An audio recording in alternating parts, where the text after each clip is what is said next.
Entonces sí es importante que un artista reviente para que genere dinero, para que tú puedas invertir ese dinero en otros nuevos, en cosas que le apuestan. Aquí lo que me parece que pasa es que a veces las disqueras se envician y pasa incluso que concentran todos sus esfuerzos en estos talentos y a veces tienen garbanzos de a libra que no les hacen caso. Y para colmo, en cuanto a las campañas de marketing o la metodología, a veces pareciera que le dan el mismo tratamiento a uno que al otro. Antes era muy cool, ¿no? Tener Spotify y todo eso. Y ahora yo veo que la gente ya se vició de eso. Y ahora la gente dice, es que ¿por qué el algoritmo me dice que tengo que escuchar lo que presupone que me gusta, ¿no? Entonces, la gente ahora, y sobre todo los que son muy fans de X talentos, ¿no? Añoran y quieren tener esa... Genera más pertenencia, tanto propia como con el talento, tener el material en físico. Lo que el artista independiente no sabe es que una vez entrando dentro de la disquera va a comprometer su tiempo y vida a un ritmo de trabajo que él no tenía. Porque va a tener menos tiempo para componer, porque tiene que dejarle promo, porque obviamente tiene que preparar de mucho mejor manera sus shows. Entonces eso requiere tiempo, ¿no? Porque ahora, como bien decías el ejemplo de Christopher Nolan, va a estar comprometido a en X tiempo entregar un material. Y es ahí donde a lo mejor la creatividad pues no va a explotar tanto como todos quisiéramos. Entonces yo creo que es muy válido también, tanto de la parte de la industria como del talento, decir, nos vamos a dar una pausa.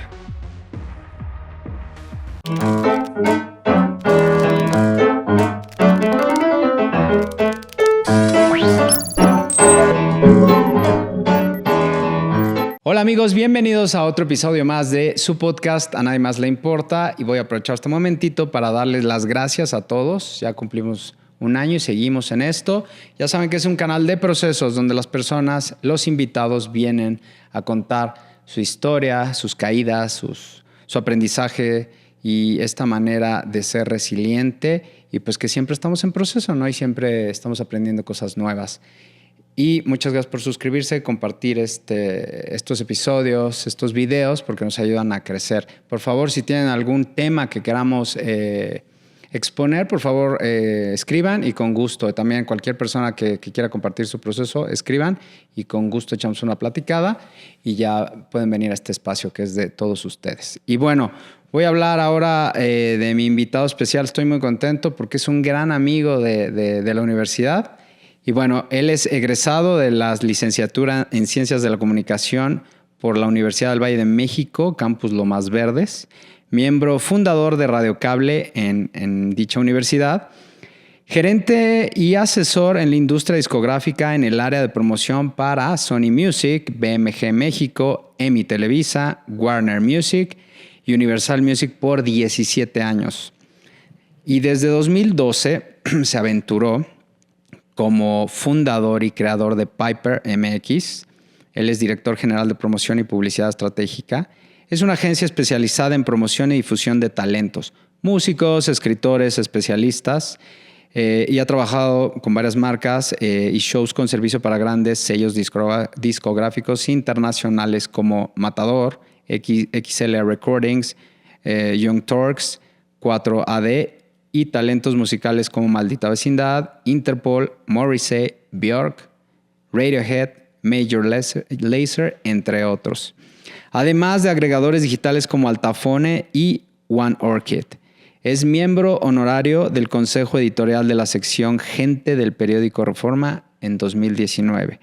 Y le damos la bienvenida a mi estimado amigo Sergio Chávez Martínez. ¿Cómo estás, mi Sergio? Un gustazo de encontrarnos, David. La verdad es que muy buenas anécdotas y me parece que además tenemos muy buena fraternidad. Sí, claro que sí. De verdad es un gusto y un placer cuando me dijiste, oye, ¿qué onda? Así me lanzo. Venga, pues vamos a empezar por el principio. No se vayan porque vamos a hablar de la industria musical y de cómo ha cambiado pues desde que Sergio empezó y desde que pues los que tenemos un poco más de añitos nos tocó ver todo este cambio que ha sido monumental, ¿no? Pasar de vinil a la parte digital y luego al streaming, ¿no? Y todo eso ha tenido una serie de cambios que han transformado mucho también en la percepción de la música, en la creación de los artistas.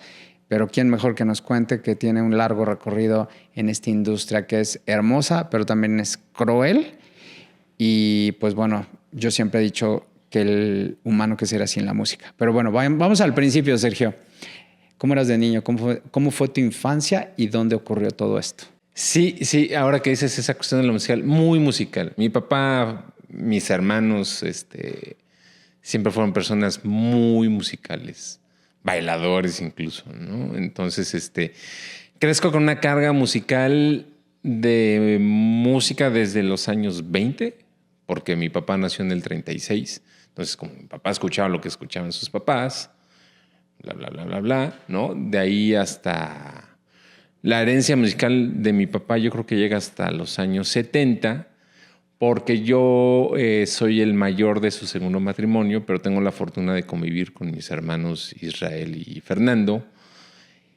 Fer era más rockerón, Israel era más fresa, y entonces con esa influencia musical 60, 70, pues conozco muchísimas cosas, ¿no? Desde Led Zeppelin hasta Bee Gees, o sea, hablando de ese ABBA, tipo. ¿no? ABBA, ¿no? Giorgio Moroder. O sea, la verdad fue un niño afortunado en ese sentido. Y en todos. O sea, tu exposición musical estuvo brutal, tremenda. porque me imagino que con tu papá fueron desde jazz, blues, el rock de Elvis, Jazz, blues, mambo. tango, mambo. Mi papá, un defensor mucho del son montuno y de la salsa cubana de los años 50. Qué música. ¿No? Mi hermano en su rebeldía, Fer, sí muy rockero y todo, pero también en la parte de la música frontillana, me enseña la salsa, ese boom que hubo de los 70 y 80 de la salsa puertorriqueña y colombiana, los New Yorkers. O sea, en China la piel, la verdad es increíble. O sea, sí tengo mucho bagaje musical, me gusta la música, aprendí a tocar piano, ¿no?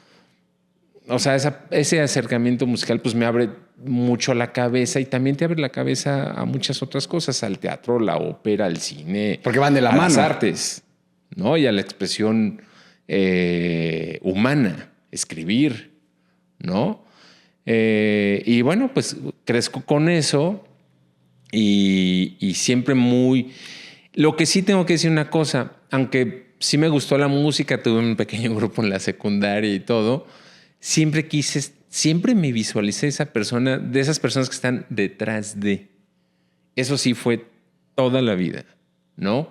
Y cuando acabo la carrera, por una circunstancia, yo creo que sí vale la pena que platique la anécdota. Claro, pero previo a que vayamos a que termines, ¿por qué decides estudiar ciencias de la comunicación? Bueno, salgo de la secundaria, estoy muy clavado con el cine, la música, leer. Acabo la prepa y estoy súper definido. O estudio cine, estaba muy clavado con ser cinematógrafo, ¿no? O Sí te veo, Sí te veo con tu greñita, los lentes y ya. En aquel entonces, cuando tenía pelo. ¿No? Y filosofía y letras. Yo recuerdo en la universidad que platicábamos ahí cosas bien interesantes. Sí. Pero también veo que es bien complicado. Y descubro que en ciencias de la comunicación pues llevas un poco de todo eso y que además me da pie como para que haga mis cosas, o sea, para que me exprese, ¿no? Entonces dije, pues ciencias.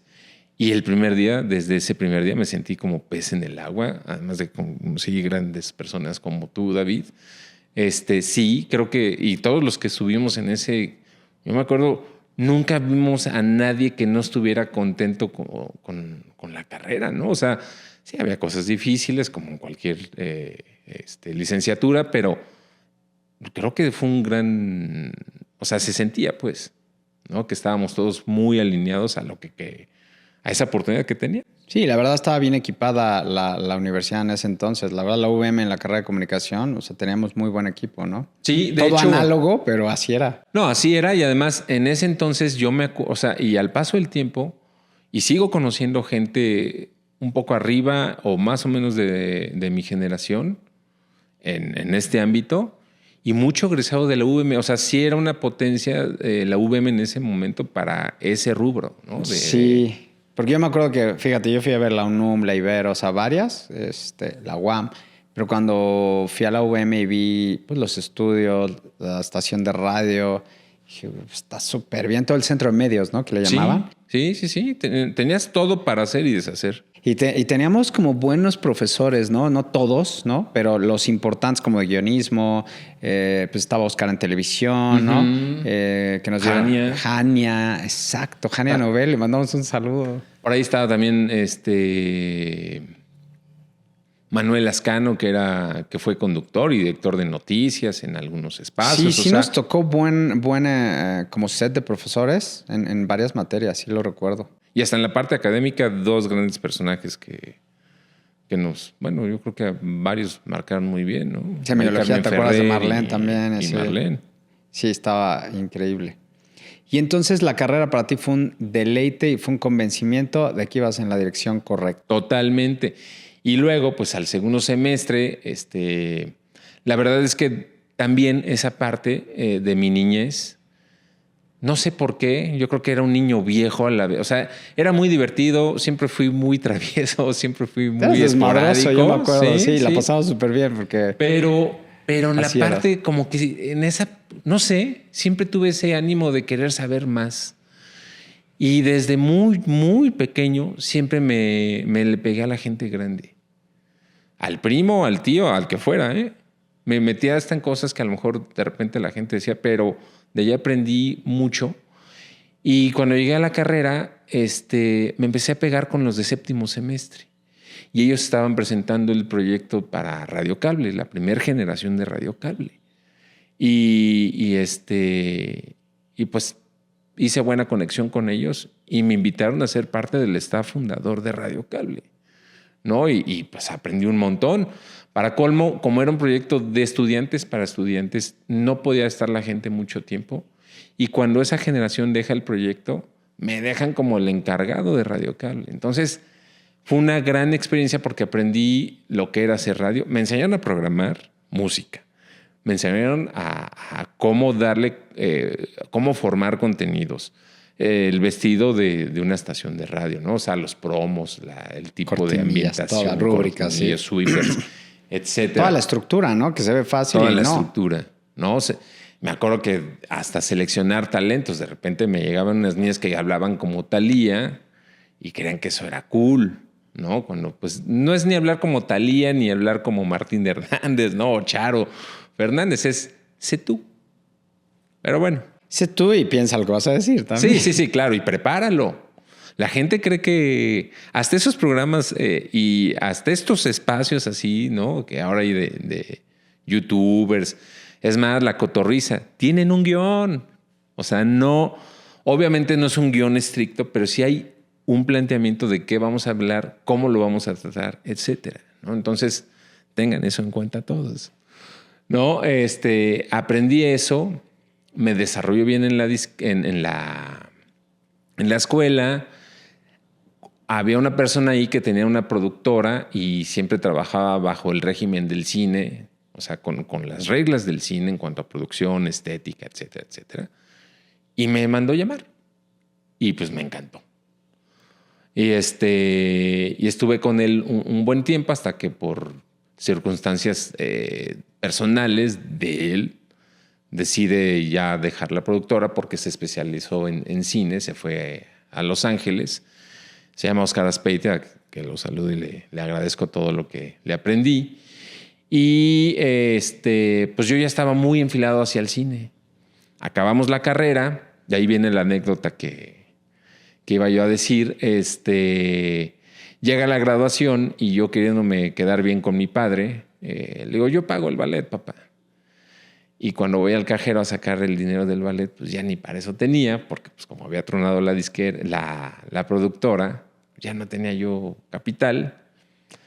Y entonces digo, algo tengo que hacer. Y tenía un primo muy querido, Bruno, que trabajaba en Sony Music. Y le digo, oye, ¿no sabes de algún trabajo en Sony? Aunque sea mientras fregar el piso, pero necesito empezarme a meter y necesito trabajo. y su novia estaba en recursos humanos. Pues déjame ver con mi novia a ver si hay algo. Oye, pues sí que quieren alguien que sepa de videos y muy técnico el asunto, pero pues creo que le puede funcionar. Voy y me quedé, pero lo que no tenía idea es que iba a tratar con una persona clave por muchos años en la industria y que también lo quiero mucho y que le estoy muy agradecido por la oportunidad y la enseñanza que me dio. Se llama Alfonso Larriba. Era el director de marketing. Se dice que él fue quien impulsó fuertísimo la carrera de Luis Miguel desde Warner Music. Estamos hablando de la década de los 90, ¿no? Los romances y esos discos. Ese hombre fue quien dio mucha creatividad para impulsar esto. Y otras cosas más que sucedieron, ¿no? En la carrera de Luismi. Y yo, sin saber quién era el personaje, pues yo llegué muy fresco. Me ofrecen un sueldo mucho menor de lo que gané en la productora. Por mucho, ínfimo. Pero eran mis ganas de aprender y de poder desarrollarme. Y dije, no importa, yo me quiero quedar aquí. Y me dan ¿Cuánto era el sueldo? $700 al mes. Para que chequen cómo no es indigno ni en ningún momento lo que siempre he platicado con varias personas que vienen aquí que quieren salir a carrera ganando 15, 20 mil pesos. Bueno, es válido que piensen eso, pero nos contaste que trabajaste durante la carrera. Ese es lo que siempre recomendamos aquí. Totalmente. Estás estudiando, ok, pero trabaja mientras, porque eso te va a dar las tablas, como dices tú, disciplina, horarios, estructura, y pues es un sistema. Es un sistema y no está mal, porque finalmente cuando tú tengas la oportunidad de encabezar propio o de alguien más, ¿no? De liderar un proyecto, una campaña, lo que sea, vas a tener todo ese bagaje, vas a tener esa estructura, como bien dices, David. Y sí tengo que decir una cosa, ese era mi objetivo. O sea, una vez que se me da la oportunidad de Radiocable, me queda muy claro que ese es el camino. O sea, está bien la escuela, pero tienes que empezarte a implementar lo que haces y aprender. Porque mi finalidad, fíjate, jamás me imaginé, mi finalidad era esa. Yo quería ya estar bien colocado casi al final de la carrera o acabando. Se dio, pero como tú bien dices, se dio porque, ahora sí lo puedo decir, porque estuve trabajando previamente. O sea, estuve ahí. Y sí, a veces, y incluso sucede ahora cuando tienes tu propio proyecto, no todo es dinero, ¿eh? No todo es dinero. Cada experiencia que tienes te deja mucho aprendizaje y a veces te pagan por aprender y otras veces no. Este proyecto es la prueba de eso. Este proceso es más como ir al gimnasio. La práctica de estar haciendo, te va dejando un aprendizaje que mucha gente te dice, oye, pero le estás invirtiendo mucho ahorita. Y no está, o sea, el punto de partida no es dinero.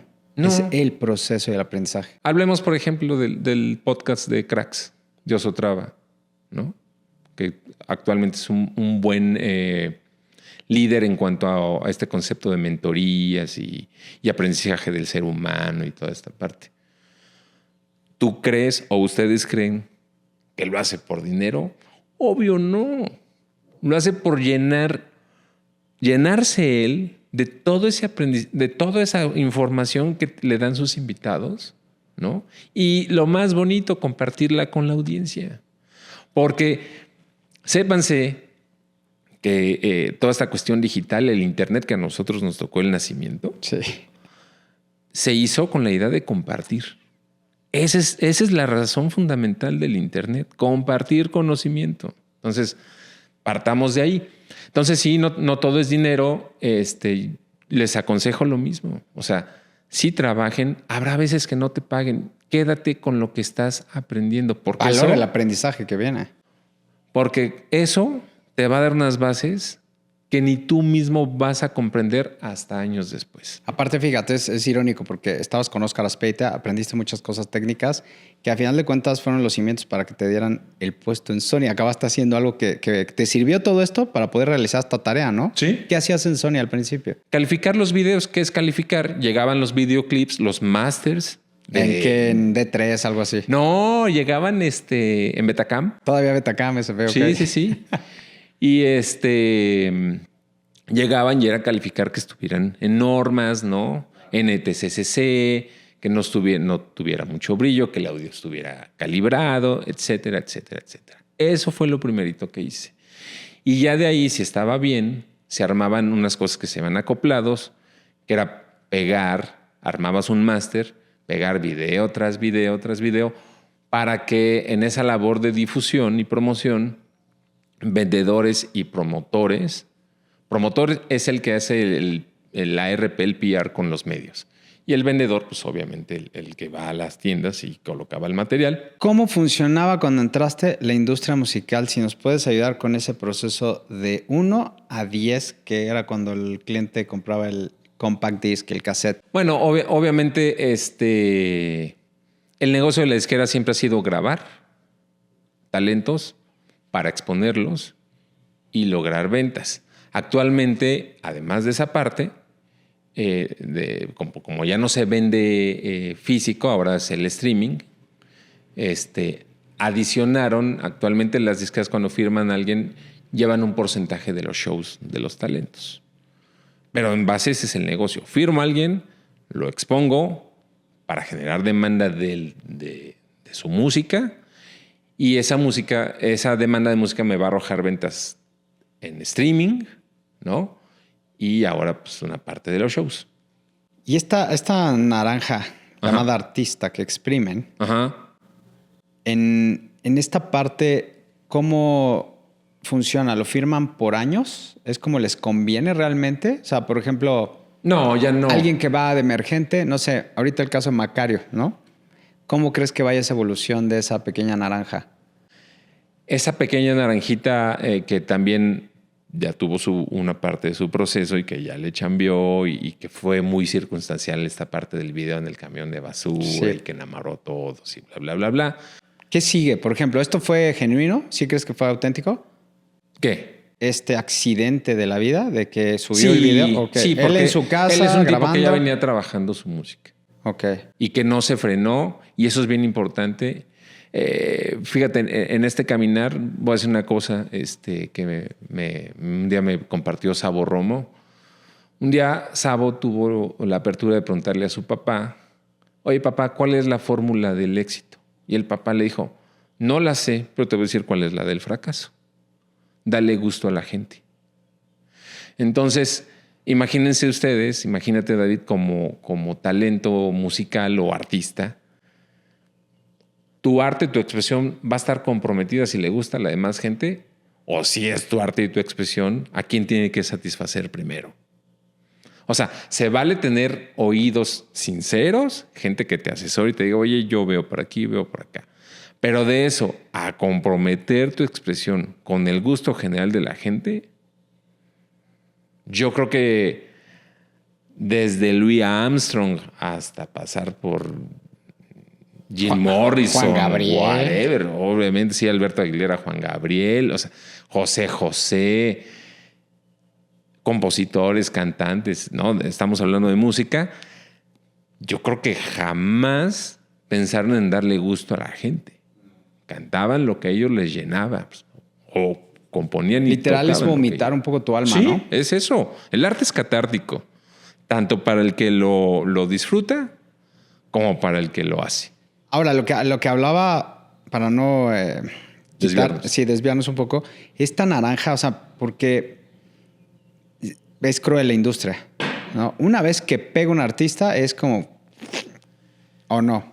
Tú que has estado adentro de todo ese tema. Te pregunto esto porque me platicas que ahora son shows y así, pero antes era como el negocio de la música es grabarlos. Era grabarlos, como les decía, exponerlos, sí, tratar de sacarles el mayor jugo, como bien dices, pero también tiene un sustento, ¿eh? Yo que estuve adentro y sin satanizar, la cosa son los modos, pero sí tiene un sustento porque ese capital como disquera te va a dar para que impulses a otros nuevos. Entonces sí es importante que un artista reviente para que genere dinero, para que tú puedas invertir ese dinero en otros nuevos, en cosas que le apuestan. Aquí lo que me parece que pasa es que a veces las disqueras se envician y pasa incluso que concentran todos sus esfuerzos en estos talentos y a veces tienen garbanzos de a libra que no les hacen caso. Y para colmo, en cuanto a las campañas de marketing o la metodología, a veces pareciera que le dan el mismo tratamiento a uno que al otro. Es decir, esto la gente no lo va a conocer. Había un programa que se llamaba Otro Rollo, de Adal Ramones, que era el late night show más influyente del mercado en México a inicios de los 2000, ¿no? Y entonces creen que todos los artistas tienen que estar ahí. Y pasa con Jimmy Fallon. Quieren llevar a todos los artistas a que estén ahí. No siempre. Yo creo que a veces te tienes que acercar a la raíz del talento y ver cómo por dónde va. Nada más es eso. Es exposición, pero a veces, y a mí me tocó que estuve a cargo de la radio, a veces te pedían un primer lugar de X talento y lo conseguías. Y a veces ni aumentaban las ventas, o a veces no vendía nada. O sea, un primer lugar de radio, de exposición en radio, no garantizaba que un artista fuera a vender. Y están estos casos más para acá, como Ed Maverick. ¿Va a la tele? ¿Va a la radio? No. Está en streaming, pero también está al otro lado de la moneda. Llena espacios, pero tampoco llena un estadio GNP. ¿No? O sea, como desde esa parte atrás de la disquera tienes que tener muy claro la esencia del artista, si él está de acuerdo hacia dónde lo quieres llevar, pero siempre acompañado de esa raíz musical que tiene para que conecte mucho mejor con la gente. Hay un gran compromiso hacia la ética laboral y responsabilidad de tu parte, de la parte que te toca de promoción, ¿no? Esta promoción estratégica. Y entonces, una vez que empiezas a ascender en Sony, después de pasar de video, ¿cómo entras de lleno a esta parte de llevar un artista? Pues es un aprendizaje muy, muy, muy largo, pero que, fíjate, vuelvo a esto. Tuve la fortuna cuando, al poco tiempo de que entré, que Alejandro Fernández y Sony deciden que no solamente sea ranchero, que vaya por la parte pop o de balada romántica. Sony fue el que hizo eso. Sí, y lo hizo Alfonso. ¡Wow! Visionario. Con toda esa experiencia de que romance, traía claro. de romance. Romance la rompió. Sí. Cambió las reglas. No, claro. Nadie, o sea, en la hora que conocemos la serie es cuando se le dice que Mickey fue el que apostó, ¿no? Sí. Que dicen, yo quiero. Sí, fue un... Y le rompió, o sea, no, fue un fenómeno. Imagínate como disquero al Disruptivo. principio, que llegue un chavo y te quiero cantar boleros. Pues lo primero es como que volteas y dices, te estás volviendo loco, ¿no? Pero ahí es donde entra la apertura y la magia de decir, a ver si. ¿Y a quién le pusieron que le hiciera los discos? Al maestro Armando Manzanero y los arreglos. Y es esa parte. No me quiero desviar mucho, ¿no? Que entra, pero es como lo que pasó con Bad Bunny. O sea, tengo que decir, a mí no me encanta mucho su música, ¿no? Ya llegáramos a ese tema. Pero es un tipo que retoma mucha raíz de su tierra, ¿no? Y la transforma y la acerca a lo que él como generacionalmente la siente y la expresa. Además, creo que ha evolucionado afortunadamente, ¿no? Pero es lo mismo. O sea, alguien tuvo la apertura de decir, va, pero vamos a hacer unos arreglos más adecuados para que le guste a tu público. Pero lo impresionante de esta apuesta tan disruptiva es que hizo un crossover que nadie imaginó. No, sí. Cosa que Bad Bunny pues no va a gustarle a los abuelos ni a nosotros. No hay manera. Ese es mi punto. O sea, por eso siento que Boleros en ese momento fue como... Me acuerdo cuando yo escuché el disco, sí dije, ¿y esto? y que los abuelos son de mis tiempos. Ahí fue cuando... Y además unes, ¿no? Además de que lograste conquistar diferentes generaciones, los unes. ¿Cuántos años, décadas estamos y el disco la sigue rompiendo? Y lo seguirá haciendo, porque es música temporal. Exactamente. ¿No? Pero y bueno, entonces llega pasa Alejandro. eso y no tienes idea. Ahí es donde dije, no inventes. Aprendí el ABC de cómo llevar un proyecto nuevo, porque aunque era Alejandro Fernández, que ya tenía un cierto nivel, así que se aventó al ruedo, ¿no? Entonces, pero ya traía esto que fue muy importante. Vi toda esa planeación, implementación de cómo hacer las cosas cuando viene algo nuevo. Y cómo no dejar, sí lo tengo que decir, porque no he visto, con respeto a muchos jefes que he tenido, pero no he visto un jefe como Alfonso, meticuloso, profesional, metido, creativo, etcétera, cuidando todos y cada uno de los detalles de las acciones. Y además con mucha mira, o sea, con mucha puntería. Lo voy a hacer así porque quiero llegar a esa parte, ¿no? Y recién salió de la universidad, bueno, pues fue así como esponjita. No, wow. No, sí, lo de Alejandro, cuando saltó a pop, fue como explotó. Sí, sí. Y conforme más me fui involucrando, o sea, pude crecer más en el mundo de las disqueras, empecé todavía a comprender más por qué lo hizo así Alfonso, ¿no? Cuando ya empiezas a ver cómo es el teje y maneje, es claro. ¿Y qué tan distinto en tu paso en las disqueras, cómo trabaja una a otro o son parecidas? No. Cada disquera tiene una filosofía, procesos, presupuestos, ¿no? ¿Cómo es estar en cada una de ellas? Por ejemplo, Sony era gigante, EMI igual, ¿no? No. ¿Más chiquita? No, más chica. Cuéntame cómo era el mapa en aquella época. época. El mapa era siempre la pelea, y sigue actual. Las fuertes son Sony y Universal. En mi experiencia que he estado ahí, yo detecto que Sony tiene una filosofía de va porque va. O sea, tengo el capital y me la voy a jugar. Y voy a reunir el mejor capital humano y asesores y artistas para que esto suceda. Y a veces me parece que en Universal están tan seguros que tienen cosas tan grandes y tan fuertes. Dicen, con que lo empuje tantito va. Y en Sony no, en Sony van y acompañan y ponen, ¿no? Por lo menos aquí en México es lo que yo... Y en habla hispana es lo que he detectado. Y es lo que te iba a decir. Has trabajado con artistas de habla hispana y otros no. Sí. ¿Qué diferencia hay entre... ¿Hacen alguna diferencia o no? ¿Son mismos métodos? Sí, o sea, para los artistas grandes son mismos métodos. Pequeñas variaciones. Pero lo bonito de los sellos no tan grandes y de estos independientes como los que mencionaste,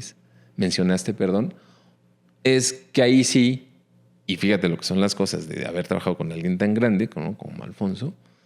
Ahí es donde más tienes que cuidar también los pequeños, grandes detalles. Y entonces, porque no tienes tantos recursos. Y dos, porque si es un artista que está empezando y que está en este mundo indie, ¿no? Con todas estas circunstancias de... No te lo van a recibir en todos lados, no todo el mundo va a escribir de él.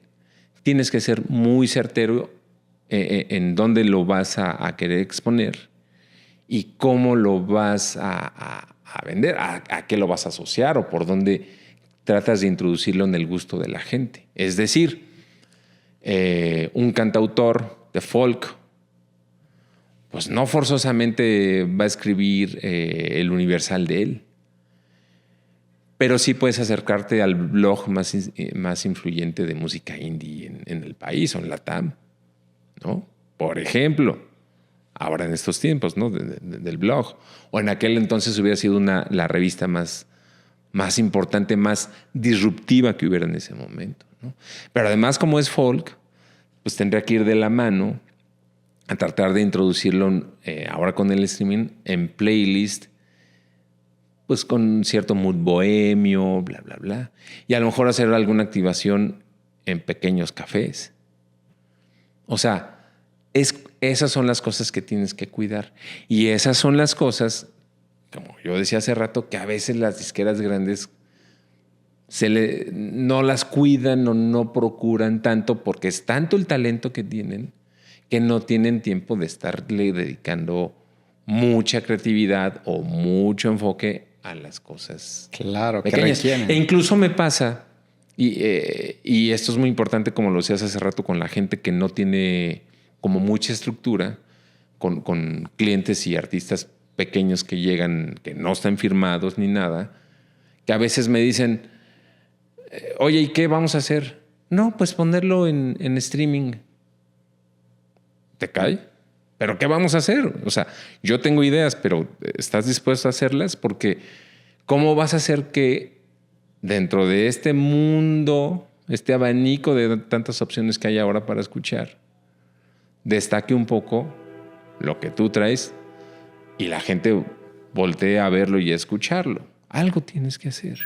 Entonces, pues tuve un gran aprendizaje de esa parte, ¿no? Entonces, aprendes a cuidar esos pequeños, grandes detalles y respetar la personalidad y esencia que tiene cada propuesta musical.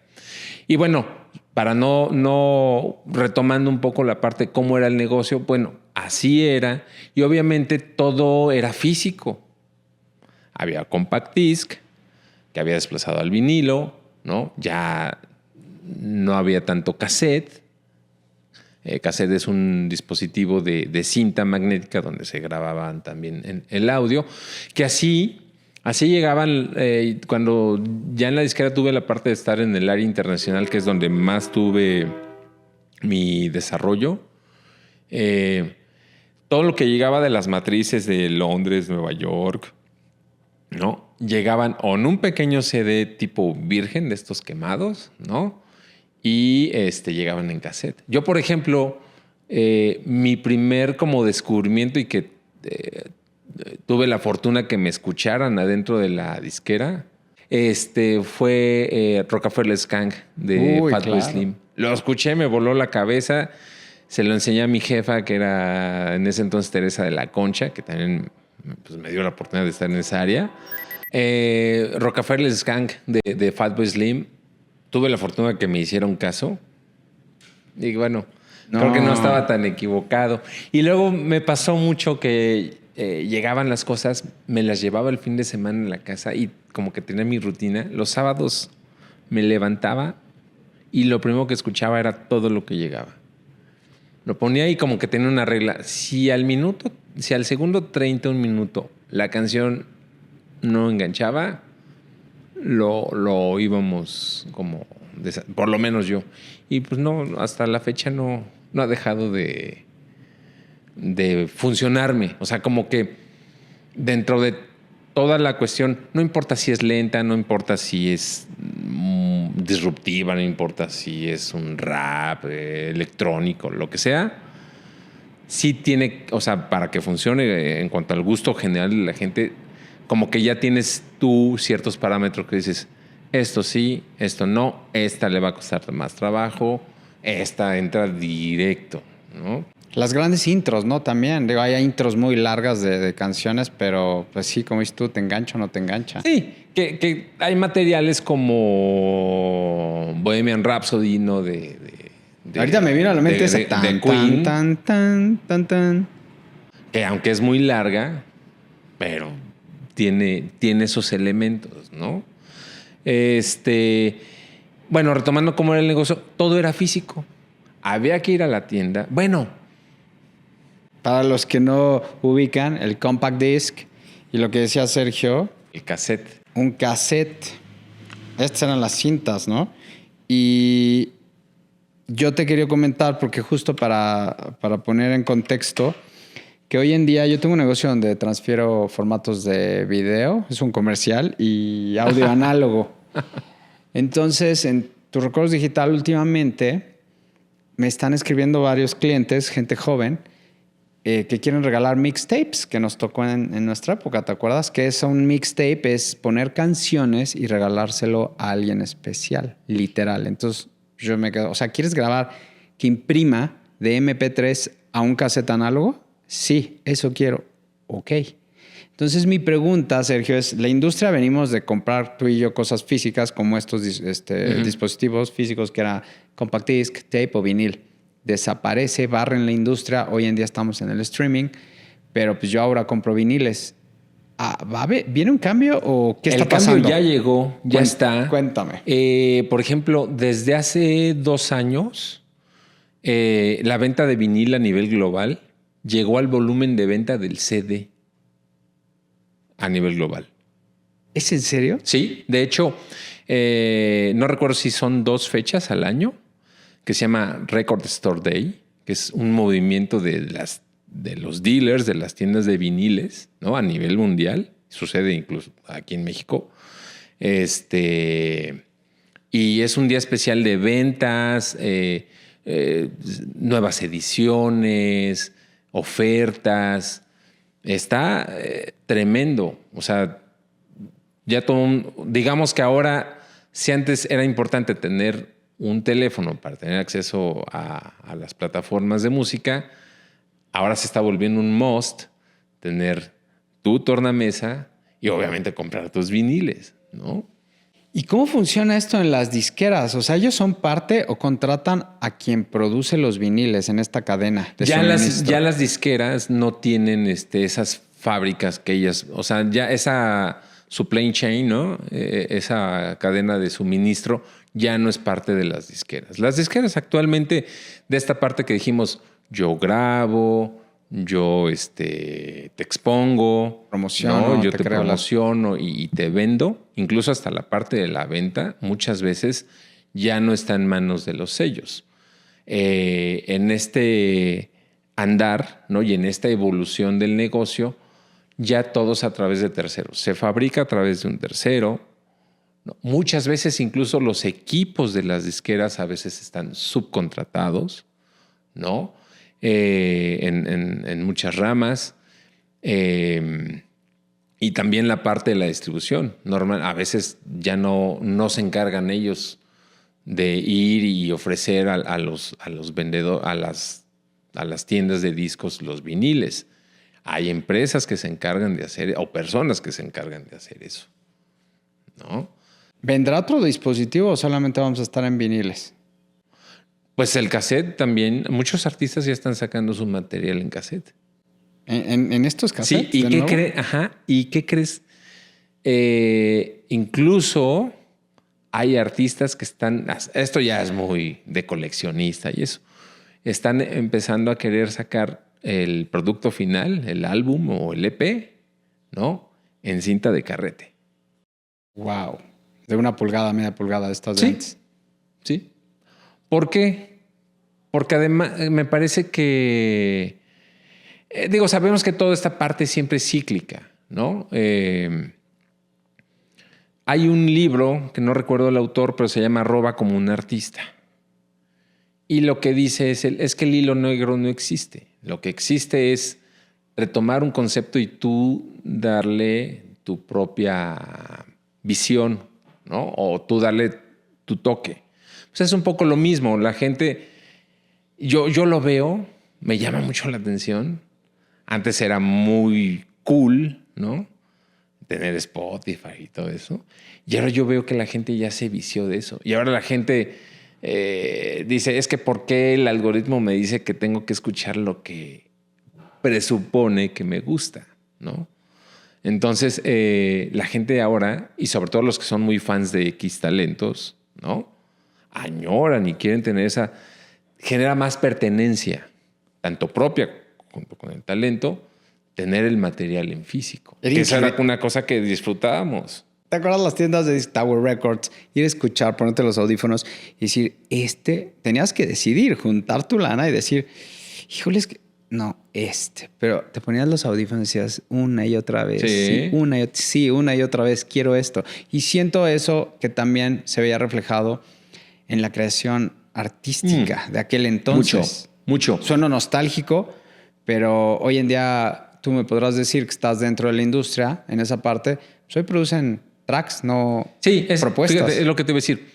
todo esto que platicamos, todo se hacía físico, las juntas eran físicas, ibas a hablar con los dueños de las tiendas para hablar de cómo empujar cierto proyecto en específico, ibas a los medios a platicar. Y no había nada más hermoso que tener cierto acercamiento con la parte artística de la disquera, o sea, con el director artístico. Platícame por qué salió este disco, cómo fue, porque a la gente nos gustan las historias. Entonces era increíble llegar y decir, pues resulta que este disco surgió porque un día a tal talento, ¿no? Se le murió un amigo muy querido y de ahí le detonó la parte creativa, bla, bla, bla, bla. Así es como enamorabas a la gente, o como, bueno, todavía la puedes enamorar, pero ese era el proceso de loving, ¿no? Para que la gente se involucrara personalmente con las cosas. No es que fuera maña, es que era hermoso platicar eso. O sea, era como muy padre compartir, tener esa información y compartirla porque tú te emocionas y quieres que los demás se emocionen, que sientan, que entiendan mucho mejor de dónde vienen las canciones o la canción. Era así, las juntas, ahora todo es por Zoom, ¿no? Ahora pues nosotros que nos dedicamos a la difusión de artistas, pues mandas el material en el WhatsApp o en el correo, o de una de esas, si la entrevista ya viene posterior al lanzamiento del álbum, pues ya ni siquiera mandas el álbum, la gente ya accede a él digitalmente, ¿no? Así es como cambió.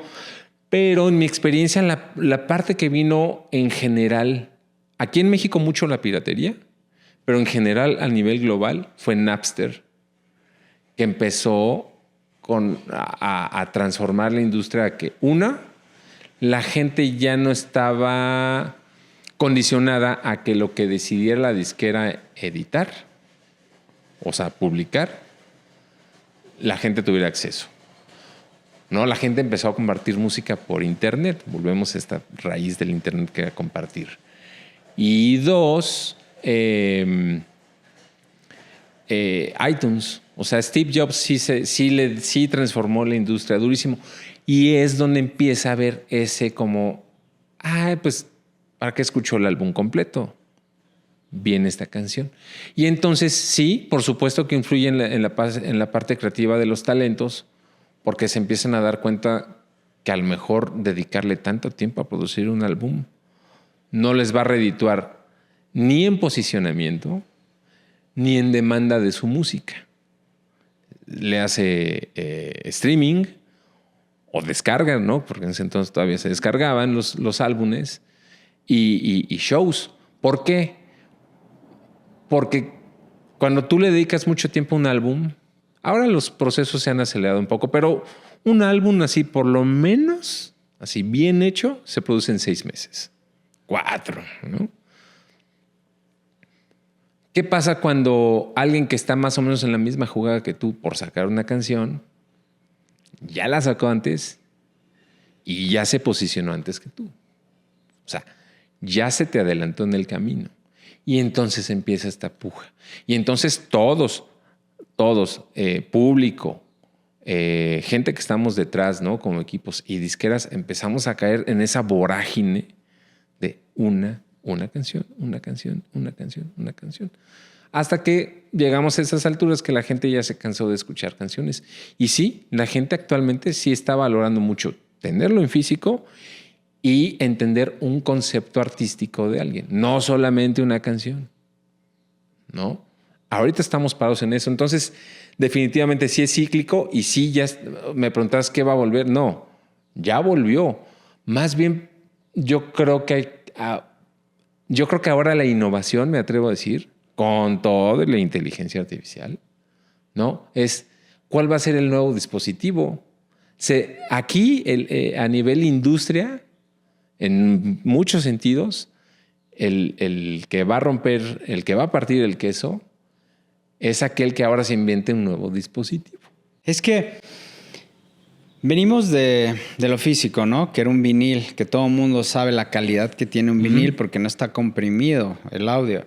Y luego pasamos al CD digital, que pues es un formato FLAC de todos modos. Se escucha divino un CD todavía hoy en día.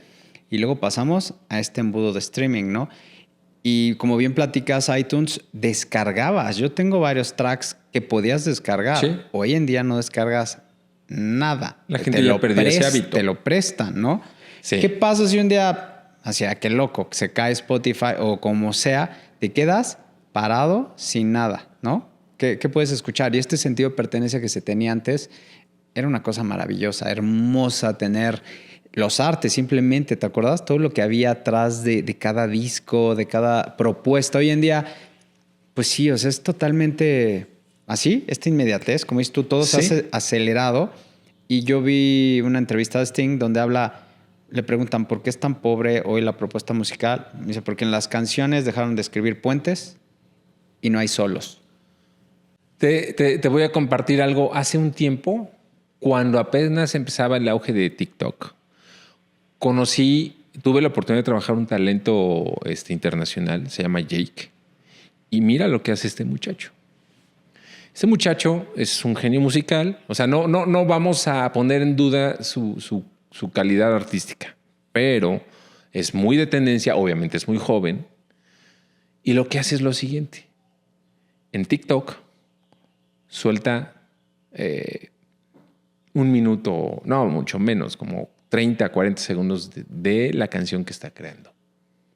Si ve que tiene respuesta, sube la otra. Y si ve que tiene respuesta, sube la otra.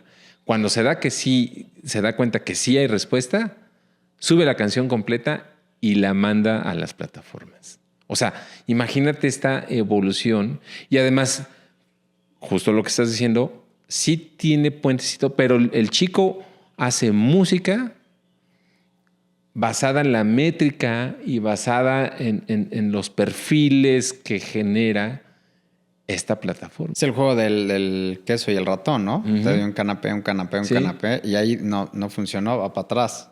Pero si funciona... Pero imagínate a dónde hemos llegado. O sea, no es un muchacho que diga, pues se me ocurrió un Bohemian Rhapsody y la voy a sacar. Y a ver qué sucede. No, es hasta medio estudio de mercado, ¿no? O sea, como que bueno, lo mismo, es un genio, no quiero demeritar lo que hace, pero está muy alineado a esta dinámica. Obviamente, pues es joven, es lo suyo, ¿no? Esa parte intento comprenderla. Si a él lo tratas de llevar al otro proceso... Habría que verlo.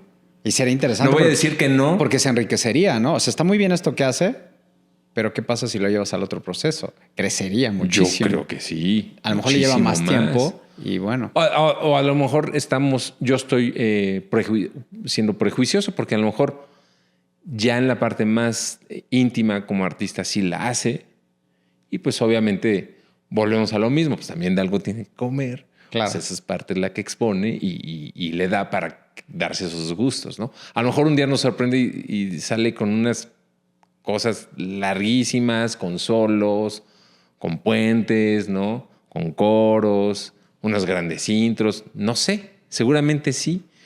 Es como estos chicos, ¿te acuerdas el fenómeno que pasó hace poco de Paco Amoroso y Cardiel del NPR?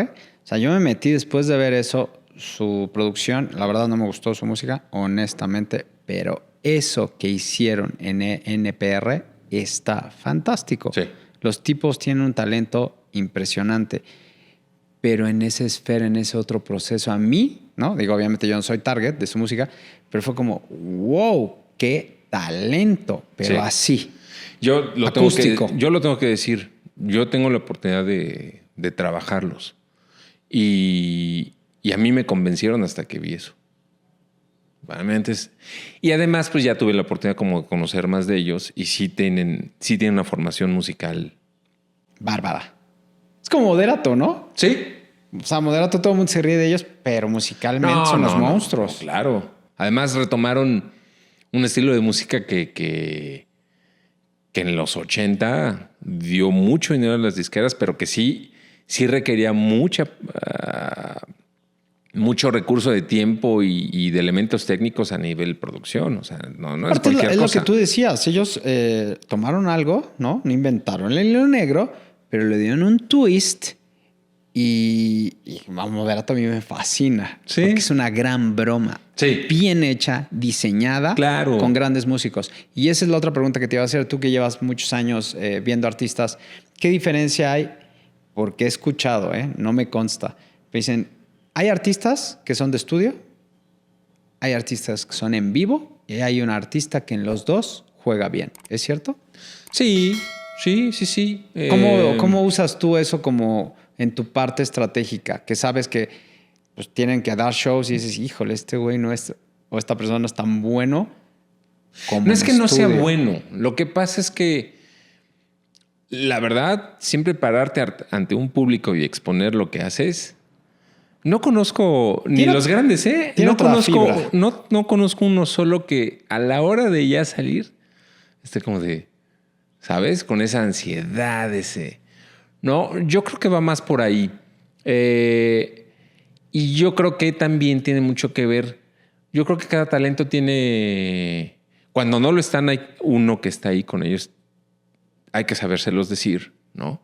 Pero tienen que estar conscientes de hasta dónde llega su alcance, digámoslo así, masivo de la música. O sea, perdón, pero hay música que es, pues, para un recital de 100 personas y hay música que sí es para llenar arenas. Es así de simple. ¿Por qué? Porque a veces hay artistas, como platicaba yo en un principio, muy arraigados a lo que ellos quieren hacer. Y también cuando hay proyectos muy personales, pues se quedan en eso. Más bien yo creo que es eso, David, por lo menos en mi experiencia. A veces hay proyectos tan personales que pues a veces pues nada más terminas escuchándolos tú. ¿Cómo es la evolución de un artista hablando de eso? Podemos mencionar a las más grandes ahorita, Shakira, ¿no? ¿Cómo empieza y dónde termina? ¿Cómo es acompañar a un artista en esa evolución? Pues es como salto cuántico aquí, el origen, y de repente pasar por la loba, que ahí yo fue cuando dije, wow, ¿qué es esto? ¿No? Y ahorita, pues yo la verdad me quedo con Shakira de este punto para atrás. Lo nuevo es como, no es lo mío, ahí nos vemos, pero es respetable, ¿no? Pues es una montaña rusa. Es una montaña rusa porque normalmente los primeros materiales tienen esa frescura, ¿no? Que trae este nuevo talento que por eso lo firman, ¿no? Porque tiene un uniqueness, tiene una cosa diferente, disruptiva, ¿no? Entre comillas. A veces hay unos sí muy disruptivos, otros. Pero vamos, lo que quiero decir que se salen, que tienen algo diferente a lo que está pasando, ¿no? Y luego sucede que entre la influencia de las disqueras y que el artista pues ya le gustó vivir bien, dicen, no, pues yo de aquí ya no me muevo, ¿no? Y hay otros que es cuando se dan la oportunidad de sacar discos más personales, ¿no?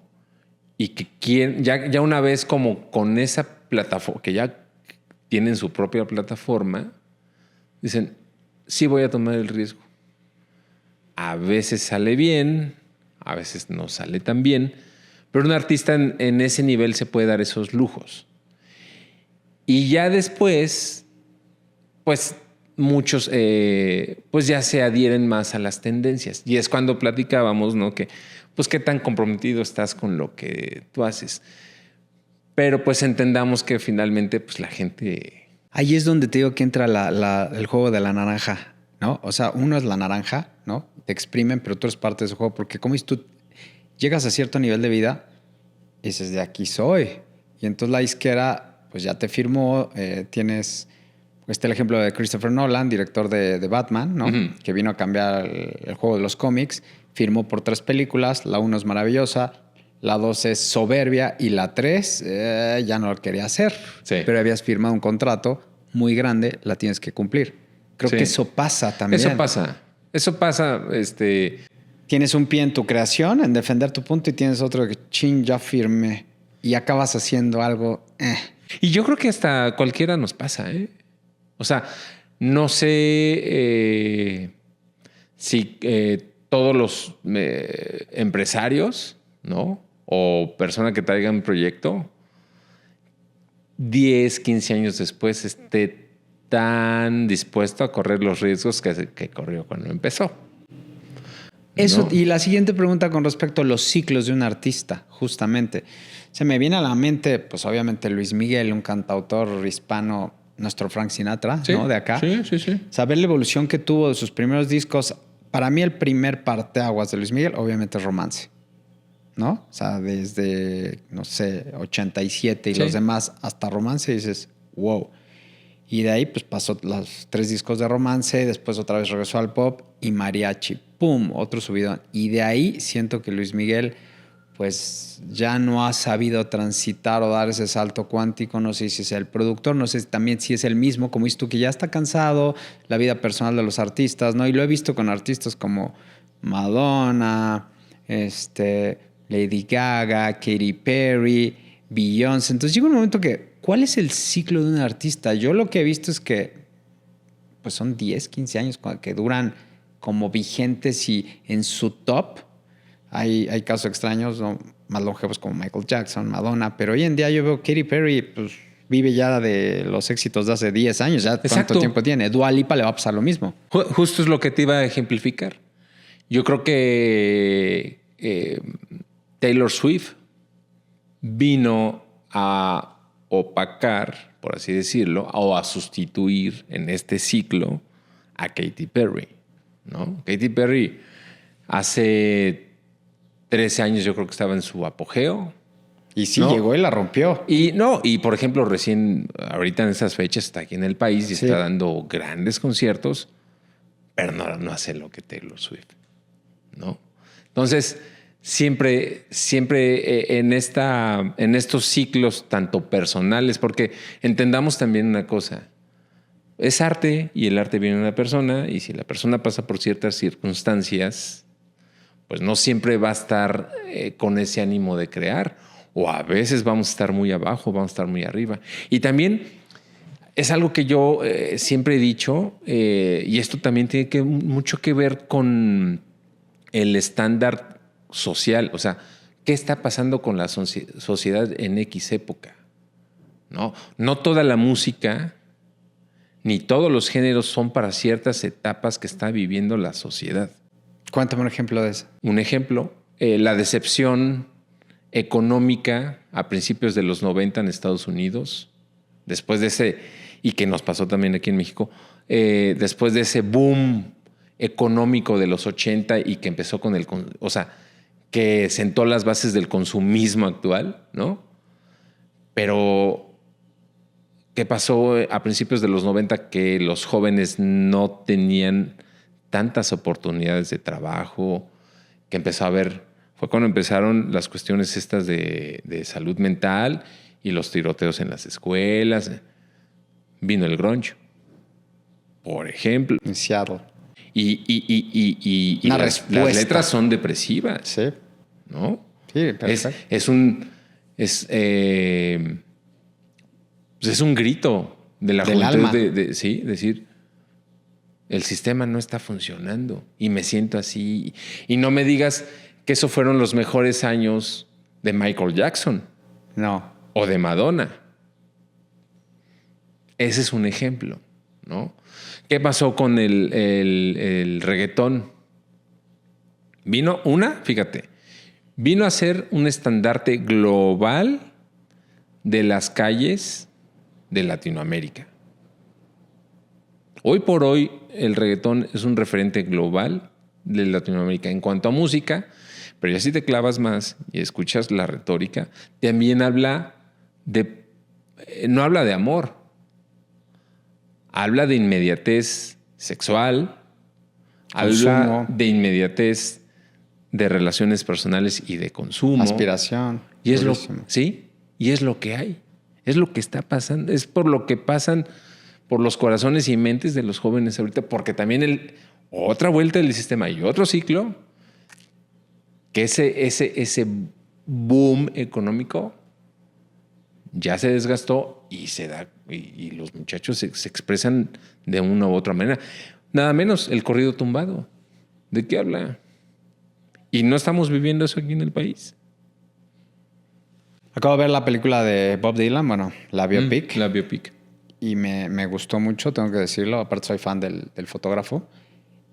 Impresionante cómo me transporté a los 60. Dylan vino a cambiar el discurso. John Baez. Entonces, escuchar las letras de Dylan fue como, wow. Y este ciclo, y macha perfecta con esto que estás diciendo, la música es totalmente reflejo de la situación social de cada época. Me imagino un Elvis cuando surgió, ¿no? Que fue cuando los jóvenes dijeron, queremos nuestra propia música. Vinieron los Beatles, pero también estaba la parte de Dylan, Vietnam y de esto, de los tiempos están cambiando. Se me hizo tan vigente escuchar esa canción hoy en día. Claro. Dije, wow. O sea, la música tiene una vuelta, ¿no? Y si tropicalizamos eso a algo muy local, tú escucha el disco más importante, y esto es, por cierto, una paradoja que hay ahí. Se dice que el disco más vendido del rock mexicano es el Re de Café Tacuba. Amo ese disco. Pero en cuestiones ya muy ahí sí de disquera, bla, bla, bla, el que se dice que realmente es el más vendido es el de Maldita Vecindad del Circo. Tú escuchas las letras del circo Discazo. y dime si son atemporales a la situación social No. que está en las calles. No. Claro, hechos de otra manera, no a nivel, no con la ritmos y música del reggaetón ni las expresiones, pero habla de las calles. Digamos que está padre la comparación Re y el de Maldita.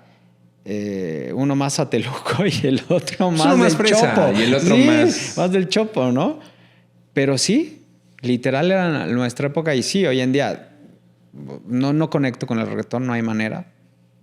Uno que otro track, pero no, o sea, ahí sí ya me siento como eran los tíos antes, esa música, ¿no? Y yo siempre digo, mi deseo de año nuevo es cuando ya que pase de moda, güey, ¿no? Quiero otro tipo de sonsonete. No, y ya pasó de moda. Pues no David. parece, pero quiero otro tipo de sonsonete. No significa que pues, es música, le gusta a tales personas, pero ya estoy harto de esta retórica. Harto, la fundido. retórica, el ritmo, ¿no? Las letras. Fíjate. Los videoclips. Fue una tendencia muy, muy larga, ¿no? Pero yo... ¿Cuánto tiempo llevamos de reggaetón? No, bueno. Tú que estás adentro. Pues bueno, el reggaetón empezó desde... ¿30 años tenemos ya? Sí, más o menos, sí. Una generación completita. Sí, completita. Pero fíjate lo que son las cosas. Hoy por hoy, en los jóvenes, ¿no? en el grueso de la población joven, el corrido tumbado ya desplazó al... ¿Es el top? Y yo sí lo tengo que decir, no me encanta sobre todo la retórica, precisamente. Musicalmente es muy complejo y rico. Sí. Si tú le quitas las letras, digo, que se escucha un poco absurdo, pero es verdad, tiene influencia balcánica, está súper bien construido musicalmente. Eso, justamente. Si puedes darle mute, es como... wow. Tiene hasta influencias de blues. Claro. ¿No? Creado por jóvenes, todo. Sí. Y fueron muchachos. Fíjate que esto lo platicaba mucho con un buen amigo que se llama Rafael Cepeda, que es el manager de Maldita y que además son clientes. ¿Por qué estandarizamos? O sea, ¿por qué a veces... Y esto va incluso para los ejecutivos disqueros y todos, y en lo que hagamos. ¿Por qué a veces nos queremos encerrar en nuestras cámaras de eco y casarnos con clichés? A lo que iba es... ¿Quién te dijo que un muchacho en la sierra forzosamente va a escuchar a Tigres del Norte? Y aquí están estos jóvenes. Esta nueva generación de músicos mexicanos que retomaron otros elementos influenciados por el rap, ¿no? Hacer los samples, los bucles, ¿no? De la música y decir, oye, güey, mira si le ponemos así.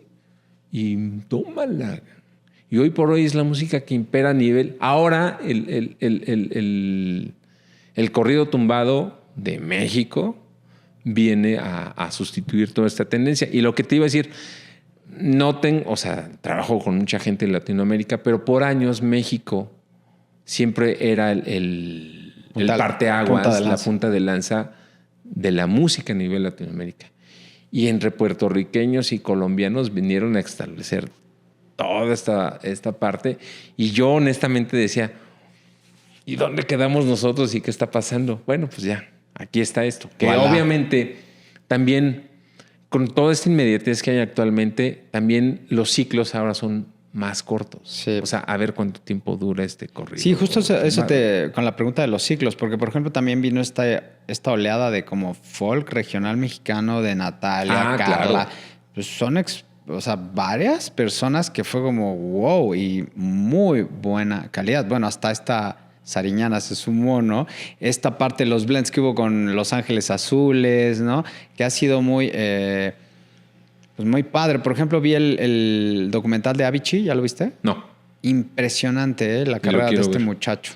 Y cómo empezó él a agregar, invitar a músicos. Un genio, ¿eh? Una desgracia que haya fallecido tan joven. Sí, pues finalmente lo que platicábamos hace rato, el arte para que crezca debe ser colaborativo. No te pelees, o sea, no dejes de ser tú. Pero yo creo que, y lo que platicabas también de cómo va un artista, pero en el momento en el que te dejas acercar por otros talentos, obviamente vas a crecer. O lo que tú decías de este Jake, ¿no? Del muchacho que hace música muy basada en cómo le va marcando el TikTok. En este proceso. No, pues en el momento que él dé otro paso, pues obviamente va a crecer. Y mencionaste Sting hace rato. ¿Qué pasó cuando Sting?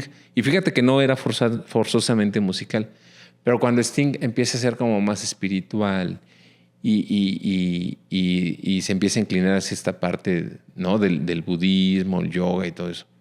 Escuchas las letras y escuchas la música y te explota la cabeza, ¿no? Entonces, en esta cuestión... El infravalorado Beatle, ¿no? George Harrison. Genio. No, bueno. Se Claro. sale de los Beatles y tú escuchas a George y dices... Es otro. Es un monstruo. Y nada que ver, ¿no? Entonces, yo creo que en esta parte de la naranja que decías, llega un momento en el que esa naranjita tiene que decir, ¿quieres más jugo? Aguántame tantito. Y fíjate que en una entrevista hace poco también lo decía, porque me preguntaban, oye, pero ¿por qué si las disqueras... Ojo, y por eso defendí hace rato lo de las disqueras bueno, es que una disquera necesita más dinero. No creas que tampoco es para que se hagan ricos, sino para impulsar más talentos. ¿Por qué todo el mundo quiere estar ahí? Pues porque te da recursos para que crezcas y te da conexiones para que si a ti tienes cierta influencia de los Balcanes, por decirlo, de Australia, pues a través de la disquera va a ser más fácil, ¿no? Entonces, no la satanicemos, pero sí tienen que darle pauta. Y lo que decía en la entrevista es, lo que el artista independiente no sabe es que una vez entrando dentro de la disquera va a comprometer su tiempo y vida a un ritmo de trabajo que él no tenía. Porque va a tener menos tiempo para componer, porque tiene que dejarle promo, porque obviamente tiene que preparar de mucho mejor manera sus shows. Entonces eso requiere tiempo, ¿no? Porque ahora, como bien decías el ejemplo de Christopher Nolan, va a estar comprometido a en X tiempo entregar un material.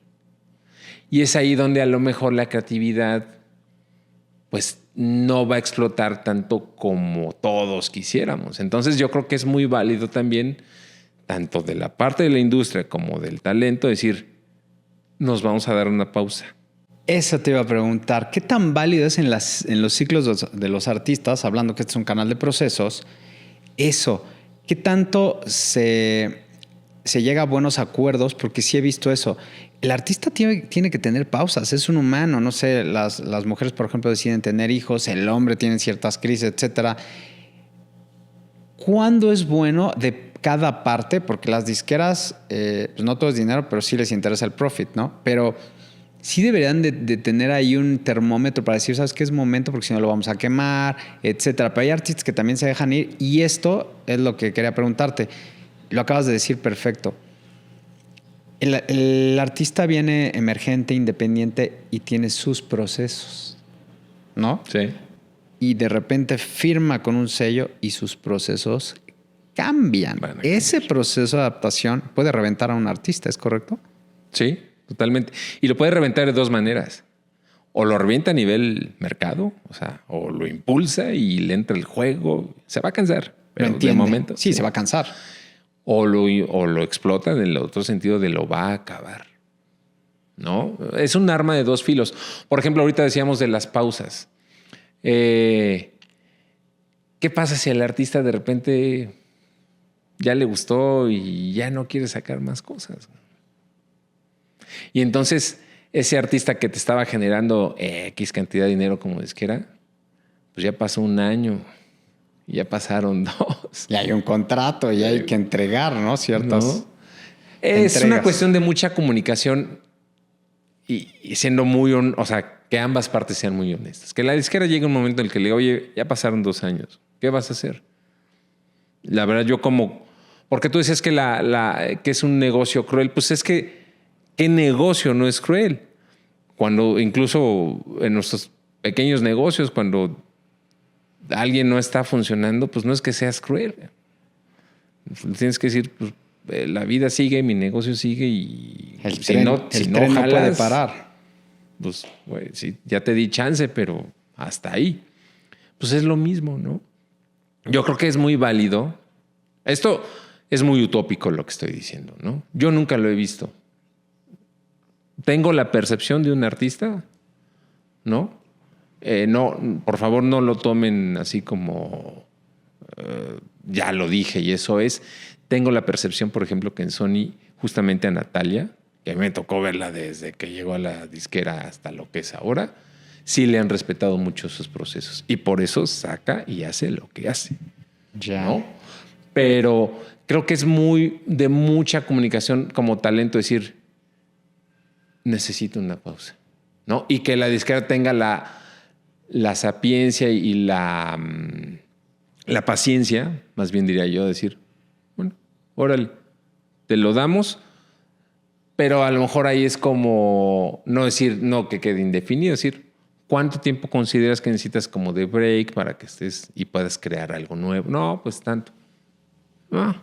Tu chamba está complicada, ¿eh? O sea, me refiero a, no sé, me vienen a la mente muchos grandes artistas, Whitney Houston, o sea, gente que ha padecido, pero como dices tú, son personas. Celine Dion, por ejemplo, o sea, veo muchos documentales de personas, me encanta a mí la música, el mismo docu de Quincy Jones. Uh-huh.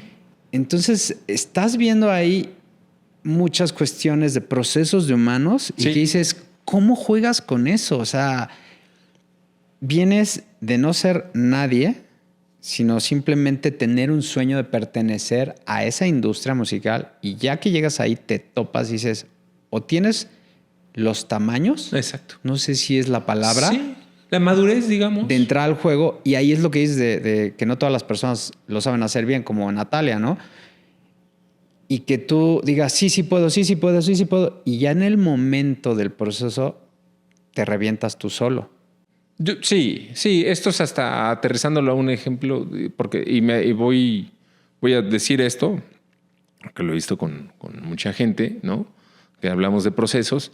Esto pasa hasta como con los papás, ¿no? Y no es que las mamás no entren, pero yo que soy hombre lo veo más de cerca con los que somos padres.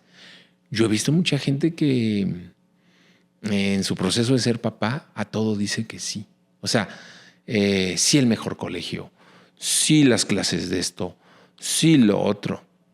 Y cuando ven, entre lo que hay que trabajar para pagar tantas cosas y entre lo que exige de tiempo de ser papá responsable y consciente y estar acompañando a tus hijos también en tantas cosas, yo a veces veo que es que yo no sabía que iba a ser así.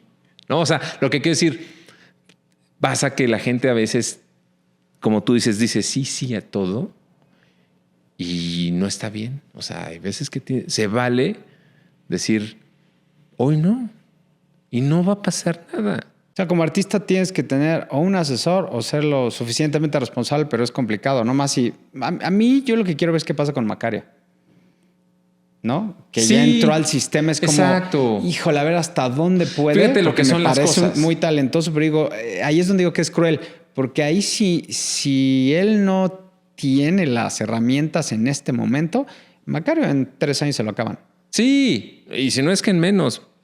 Yo lo tengo que decir, yo cuando lo vi dije así, ¿y por qué se me fue?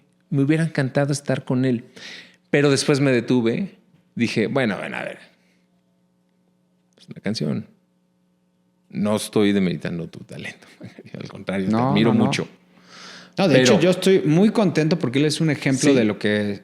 los accidentes de la vida. Sí, pero esperémonos, veamos, ¿no? Yo creo que mientras él y tenga a alguien que de verdad lo quiera como persona y lo quiera también como socio, por así decirlo, de un negocio, pues vamos a ver, veamos hasta dónde llega esto, vamos. Siempre, si te das cuenta, estos grandes artistas en todos los rubros que trascienden son esos que saben tener los pies de plomo, que siempre están aterrizados y que saben que estos famosos 15, voy a redundar, los 15 minutos de fama que tanto se dicen, ¿no? Son eso, 15 minutos de fama. Veamos en tu caminar qué te depara el futuro, ¿no? Y bueno, retomamos. Yo creo que cuando tú eres fiel a tus cosas, es más fácil ir navegando, como es la vida, con mareas altas, con mareas bajas, ¿no? Pero ahí vas a ir. Si empiezas como decía el papá de Sabo, ¿no? A querer dar gusto a la gente, yo creo que no vas a durar mucho. Y ve, tú mencionaste el ejemplo de Moderato. Moderato, quien realmente lo pensó fue Jay. Genio, Se cansó. Y ahí está el punto válido de decir, ya, se acabó. Hasta aquí, ahora quiero ser de guapos y quiero sacar un concepto mío, más personal, ¿ves? Pero volvemos a lo mismo, él ya puede hacer eso porque ya tiene una plataforma que le da el sustento en muchos aspectos de posicionamiento, de credibilidad y financiera. Es decir, ahora le apuesto a esto. Y ya sabe decir que no, que es bien importante lo que decías de los papás. Oye, Sergio, ¿cómo es trabajar con la maldita, con Björk, con Radiohead y artistas emergentes? ¿Qué diferencias y qué aprendizaje te ha dejado? Eso, lo que yo te decía, tienes que aprender a identificar y a respetar la esencia de cada talento y sus personalidades. Porque también entendamos una cosa, los artistas son temperamentales.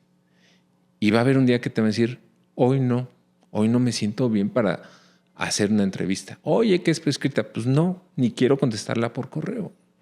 No estoy en ese mood. Wow. ¿Y qué tienes que hacer? Sortear la ola. Respetárselo. Sí, a lo mejor el medio te va a reclamar, oye, es que habíamos quedado. ¿Y qué hago?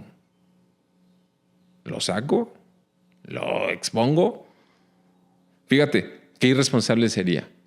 Supongamos que aquí en este estudio va a llegar Björk, ¿no? Y tenemos aquí a la cámara de X medio.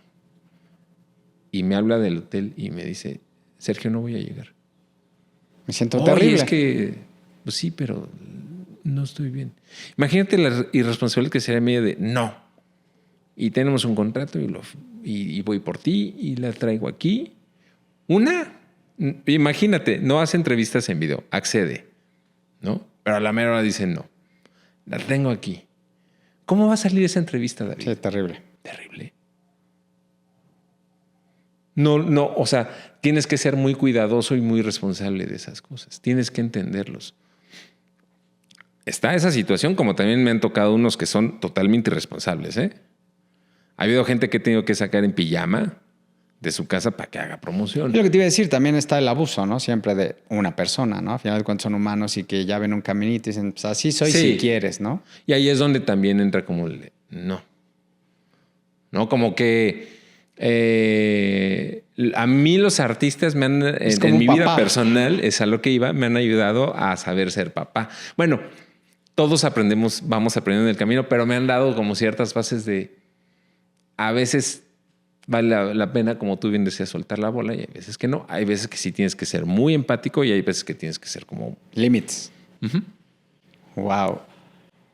Sergio, ya para ir cerrando un poco esta entrevista, ¿qué tan importante es, hablando de este universo de la música que para mí es maravilloso, yo no sé qué haría sin música, introducir a los niños desde pequeños a este gran bagaje universal que tenemos? ¿Y por qué? Yo creo que muchísimo. Yo, por ejemplo, a mis hijas, yo sí apliqué la de ponerles música desde el vientre de mi esposa.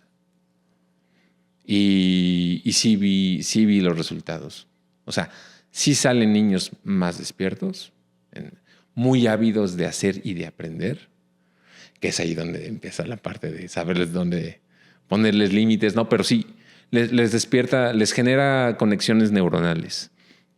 Y ya después, pues en mi experiencia, retomando lo que a mí me sucedió, te abre el mundo. O sea, te abre la cabeza, aprendes a... Fíjate, ¿qué no te da la música? Variedad de ritmos y géneros. ¿Cómo lo puedes aterrizar en tu vida como individuo? Pues aprender a ser respetuoso con todo tipo de personas, ¿no? Y a saber también encontrar a qué eres más afín. Pero, pues, como te digo, respetar a los demás, ¿no? Eso por un lado. La otra, por ejemplo, bueno, no vamos a decir el nombre porque a lo mejor lo ubican, no, pero hay un locutor muy famoso con el que siempre terminamos hablando de la estética, de lo importante que es la estética en la sociedad. Porque cuando la estética, que es la apreciación de la vida, ¿no? Pues la música son expresiones de vida. Entonces, si tú a un niño desde muy pequeño lo introduces a eso, va a aprender a ser sensible y a saberse expresar. No forzosamente con música, pero va a saber decir, oye, qué bonita, oye, qué fea, oye, esto no me gustó.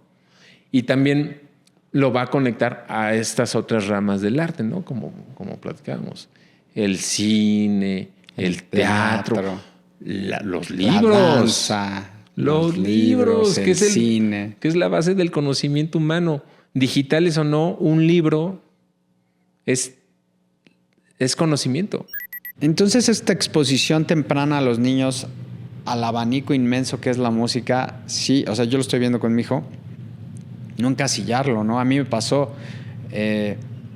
justo previo a esta entrevista, me acuerdo que dije, bueno, va a venir Sergio, y me acordé, yo hasta antes de entrar a la universidad, sí mis gustos eran pop, ¿no? Pop ochentero, ¿no? Y en español, pero también por mi abuelita, mi mamá y algunos tíos, pues un poco el rock de los Teen Tops, Elvis. Mi abuelita era danzón, mambo y boleros. Y mi mamá pues era mucho esta música de los 60, 70, un poco fresa, pero no tanto. Por ejemplo, Chicago a mí me encantó, ¿no? O sea, ella tenía sus cassettes, los ponía y era un mixtape de muchas. Pero yo cuando escuchaba Chicago decía, me volaba los sesos, ¿no? No sé, Gino Vanelli, toda esta música americana increíble, los Bee Gees, Barbra Streisand, así puedo seguir. Pero de rock no era muy rockera, ¿no? O sea, llegaba Beach Boys, no es rock, los Monkees no. Pero de repente entro a la universidad, unos tíos, antes de entrar a la universidad me introdujeron, no sé, a todo esto que era Billy Joel, Elton John, Phil Collins, Rush. Fue como mi cabeza empezó a escuchar cosas distintas, pero cuando entré a la universidad es cuando Suriel, tú, y de repente es como Metallica, Iron Maiden, Guns N' Roses, contigo todo lo que es blues, jazz, empiezo a escuchar R&B, fue como, ¿qué es esto, güey? Y hasta la ópera y la clásica, que yo no acostumbraba, fue como, wow. Y en serio, mi mundo fue como, explotó. Te explota la cabeza. Ahora imagínate un muchachito de 22 años que llega a una disquera y escucha de todo. Y me pasa mucho que a veces la gente, ¿no? Cuando me conocen, oye, te dedicas, ¿y qué música te gusta? Toda. Depende del humor que esté, lo que quiero escuchar. Y a veces también depende de lo que quiero recordar. Hay veces que estoy, no melancólico, pero que como que te acuerdas con gusto de cierta cosa. Yo, por ejemplo, a mí me pasa mucho, mi esposa me dice, ¿y cómo sabes el año que pasó eso? Ah, porque tal artista, ta. O sea, mis referencias de la vida sí son totalmente musicales, ¿no? O sea, imagínate tu soundtrack en la cabeza, Sergio. Tu disco duro interno ha de estar brutal, porque yo me acuerdo conforme fuiste evolucionando, me acuerdo a principios de los 2000 que empezó este boom de la música electrónica, ¿te acuerdas? Y que llegabas con Deep Dish, Yoshieske y una serie de Saint Germain. Yo me acuerdo que era como, wow, que salió Moby, Porcelain. Fue como, sí, qué increíble movimiento electrónico. Pero si te das cuenta, David, ya si te pones a escudriñar mucho, todos tienen mucha conexión con el blues. Sí. Me acuerdo Lo que son las cosas. Me acuerdo mucho del disco de Delight, que me lo prestaste. Y hoy lo escucho, Groove is in the Heart y todas estas Bueno, rolas. para acá venía escuchando. ¿Qué es esto? Lo que dices de Fatboy. Bueno, yo soy fan de Fatboy Slim. Es como, wow. ¿Sabes cómo llegaban las cajas de cartón así? A ver, escuchen. Eso nos ponían. A ver, escuchen como a qué le ven. Ay, pues a ver Uta, cuando lo escuché fue... ¿Dónde? O sea, jamás había escuchado esto. A ver. Va. No, qué privilegio haber estado en esa época, ¿no? Sí, no, es hermoso. Hoy en día es distinto. O sea, te mandan ya los MP3. Sí, pero sigue llegando. Es más, luego me llegan cosas de nadie. Alguien que yo haya tenido un contacto previo y me llegan cosas. Oye, ¿cómo ves? Me gustaría, escúchalo. Pues es bien padre. Y luego son esas cosas que cuando decíamos que no todo es dinero, que hay cosas en las que crees y dices, sí, yo te arropo, no te voy a cobrar. Yo creo en lo que estás haciendo y vamos a hacerlo. Quiero saber cuándo, después de trabajar en estos labels, en estas grandes disqueras, ¿cuál es el punto de inflexión de decir, ahora va la mía? Cuando estoy en una disquera y que traigo muchas ideas por hacer y en su filosofía y en su esquema de trabajo a todo me dicen que no. Entonces es cuando yo digo, bueno, pues ya no tengo nada que hacer aquí. Es lo que hay, ¿no? El famoso. Sí, o sea, está bien. No me voy a pelear ni a decir nada, no. Simple y sencillamente es una compañía, tiene sus esquemas, está bien. Pues me voy. Si traigo mis ideas y quiero colaborar, porque eso también fue un punto en general, algo que nunca... No sé si habrá alguien que me diga, no, estás equivocado, ¿no? Vengo de un muy buen ejemplo de mi papá de ser emprendedor, de ser empresario y de luchar a la buena por las cosas en las que crees. Y yo creo que cuando tú estás en una empresa estás colaborando. No estás para decir a todo que sí. Hay formas, ¿no? Pero siempre se va a decir, oye, y si mejor lo hacemos de esta manera.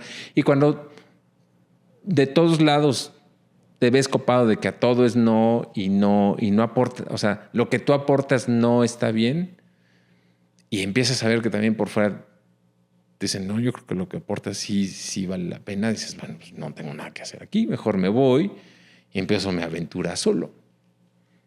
Eso es. ¿Y cómo fue? Pues bien difícil, como yo creo que para todos. Y fíjate, hace poco leí un texto que decía, siempre recuerda aquel momento en el que no tenías nada que perder. Y no tenías nada que perder, me refiero a eso. No tenía nada que perder. Nada. Más que me quitaran la casa porque no tenía ni ya para pagar la hipoteca y ver qué hacía. Entre eso y la cooptación profesional fue lo que me impulsó a hacer eso. Entonces vale la pena siempre recordarte.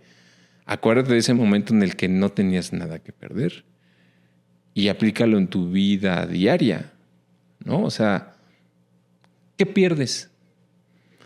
¿Qué pierdes por venir a ver a un buen amigo? Platicar más allá de que tengas exposición, ¿no? Y ponernos al día. ¿Qué pierdes por tomar a alguien que está haciendo buena música o que crees en lo que está haciendo y no cobrarle e impulsarlo? ¿Qué pierdes por tener por primera vez un festival en el que van a ir 50,000 personas y que atiendes 100 medios y que vas a dar la cara por los talentos, por el promotor del show y atender a la prensa y que salgan bien las cosas? ¿Qué pierdes? Nada. Yo creo que siempre, o sea, si lo ves así, la vida te regala todo. En esta gran aventura, ¿no? Y que es un proceso aparte que no se acaba, ¿no? Porque pasa todo lo que falta. Yo recuerdo cuando estábamos saliendo de la universidad era como, wow, ¿y ahora dónde vamos? No es como un barco sin destino y a la vez sí con un poco de idea hacia dónde vas, pero realmente no sabes en qué puertos vas a parar. Sí, la otra vez platicaba con un amigo y le decía, güey, queremos controlar las cosas. Jugamos a que tenemos el control. No controlas nada. Y tienes que ser bien consciente de eso, ¿no? Entonces sí, o sea, creo que vale la pena siempre apostarle a hacer las cosas, ¿no? Y la parte donde no hay que ser egoísta, sí, o sea, aventúrate, hazlo todo con esta idea de no pierdes nada, nada más no te lleves entre las patas a los demás o no hagas lo que no te gustaría que te hicieran. No, pero este proceso, pues para mí es hermoso y para mí todos los días es así. Bueno, yo siempre amanezco con esas ganas de quererme comer el mundo a la buena. Pues qué increíble el proceso, Sergio. Y esta parte de... A mí me gustaría que les dieras un consejo, bueno, que yo también quiero sumarme. ¿Qué le recomiendas a la gente para ampliar su acervo musical actual? Porque hoy en día el algoritmo es un embudo que te lleva, o sea, toda la gente ahora escucha en streaming, pero nosotros que venimos de otro tipo de escucha, ¿no? ¿Qué hacks les puedes dar para que su curaduría, ¿no?, los invite a llevar a otras cuestiones? Yo creo que aprovechando la tecnología y las herramientas que hay hoy en día, me gustó tal artista, o sea, que realmente me gustó tal canción, métanse a Wikipedia y vean quién lo produjo, a quién más produjo, con quién más colaboró ese talento. Y eso te va llevando de una cosa a la otra, y va nutriendo tu curiosidad, ¿no? Yo lo haría así. Antes yo diría, pues lee. Y también eso, lean de todo. Porque hay blogs muy buenos de música, ¿no? Eso te va llevando, te va abriendo también la perspectiva, ¿no? A mí me pasa lo mismo que a ti. Ahorita estoy, de un tiempo para acá, no escucho más que música clásica. Y he descubierto unas cosas que jamás me hubiera imaginado que la música clásica tenía. Yo, por ejemplo, sí les doy ese consejo porque sí, hoy en día el streaming te apunta muy... Te acota. Sí, la verdad y es muy chato que escuches todo el tiempo así, tac, y de verdad se están perdiendo una locura. Si escuchan algo que los conquiste, como dice Sergio, con esos 30 segundos y que ven, píquenle otros artistas similares. Eso. Y de ahí váyanse. Eso. Vayan en contra del algoritmo, es el consejo que... Sí, totalmente, ¿eh? No permitan. Y una cosa que también me parece importante y que me atrevo a decir tendría que ver hasta con la vida, ¿no? Tú dijiste hace rato que se va a Spotify, por decir, y te quedas sin música. No se crean eso de... A ver si te cae algo de monetización, ¿no? No se crean eso de que basta con tener acceso a Uber. Tengan un auto porque también los puede sacar de cualquier situación. Ahorren y háganse de una casa porque también los va a sacar de cualquier situación. No todo es la renta. O renten, pero después compren una casa. Inviertan, ahorren, diversifiquen. Ahora. Sí, este famoso mundo de que ahora Black Mirror acaban de sacar una nueva temporada y hay un capítulo que habla sobre las suscripciones. Está cruel. O sea, no sustenten su vida en... Está bien viajar ligero, ¿no? Pero también llega un momento de la vida en el que van a tener que tener cosas suyas, ¿no? Entonces, también acuñaría eso Y parte de tener cosas suyas es pues vayan formando su propio soundtrack de vida y para enriquecerlo, pues como les sugerimos, ¿no? Déjense ir. Si tienen tiempo y pasan por una tienda de discos, métanse. En nuestros tiempos era irte al Sanborns y meter las revistas y las hojeabas. No te van a correr, te van a estar hostigando nada más. ¿Se le ofrece algo? No, estoy viendo. No pasa nada, ¿no? Pues Sergio, muchísimas gracias por compartir tu proceso, tu experiencia, tu viaje musical y pues tus años de trabajo, güey, ¿no? De la universidad que nos conocimos ahí como dos jóvenes mocosos queriendo conquistar al mundo y uno se da cuenta después con los años que el único que vienes a conquistar es a ti, ¿no? Sí. O sea, a conocerte, etcétera, ¿no? Y que, como dices tú, todo es relativo, nos los dicen, pero no te tomes las cosas tan en serio. Va a haber caídas, levantones, pero parte del proceso es aprender que sí necesitas como un poquito de estructura y ser fiel a ti, ¿no? Sí, estructura, ser fiel a ti,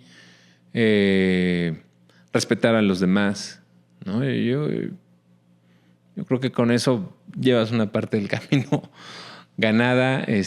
Muchas gracias, David. Yo jamás pensé que me iba a emocionar.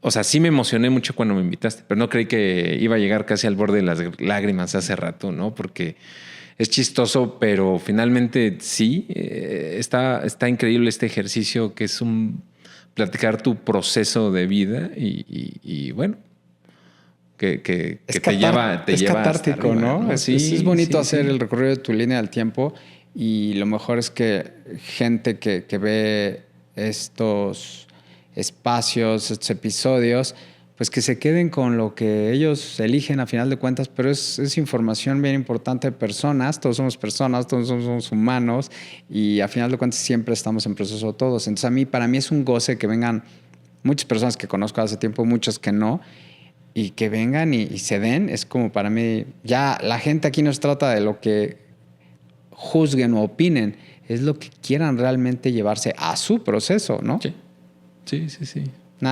Diría por ahí Brisa, que vino aquí, ninguna historia es más importante que otra. Y pues somos ficción todos, ¿no? Lo acabas de decir tú. A final de cuentas somos historias, ¿no? Y nos vamos a hacer polvo y se acabó. Sí. Entonces es muy grato tenerte aquí en este espacio. No, pues gracias. Y es eso, ¿no? O sea, te agradezco que me hayas compartido la oportunidad. Y es eso. O sea, en este proceso compartámonos de la forma más armoniosa y respetable posible, ¿no? Tomémonos en cuenta que somos tan vamos a ser polvo que somos iguales. Lo único que cambia es a veces si alguien tiene el pelo chino, si es narigón, si trae jeans, si trae zapato de vestir. Eso es lo de menos. Compartámonos y ojalá también compartamos amor por la vida. Si compartimos el amor por la vida, yo creo que siempre nos vamos a cuidar. Y la colaboración es justamente lo que yo siempre he dicho, es lo de hoy. Y pues la música, pues compartamos música, ¿no? Uno conoce una persona y esa persona tiene gustos distintos a los tuyos. Ahí es cuando viene un intercambio valiosísimo porque vienen emociones. El soundtrack de cada persona nos llevamos sorpresas. Te va a enriquecer. Porque te habla la historia, ¿no? Tú comenzaste hablando... ¿Por qué te metiste a este mundo? Porque traías un linaje, todos traemos linaje y la música es algo que nos conecta. Yo cada vez que voy a un concierto y llega un momento del concierto que todos, es como, ahí te das cuenta de lo grande que es la humanidad, ¿sí o no? Cantando, coreando las canciones de cualquier artista, es como te sientes, te conectas a una red humana que solamente se da ahí, o cuando yo he visto que la gente ora así en masivo, sí. Es lo único. Sí. O, fíjense, fíjate lo que acabas de decir, o cuando hay un silencio al unísono. O sea que esa parte.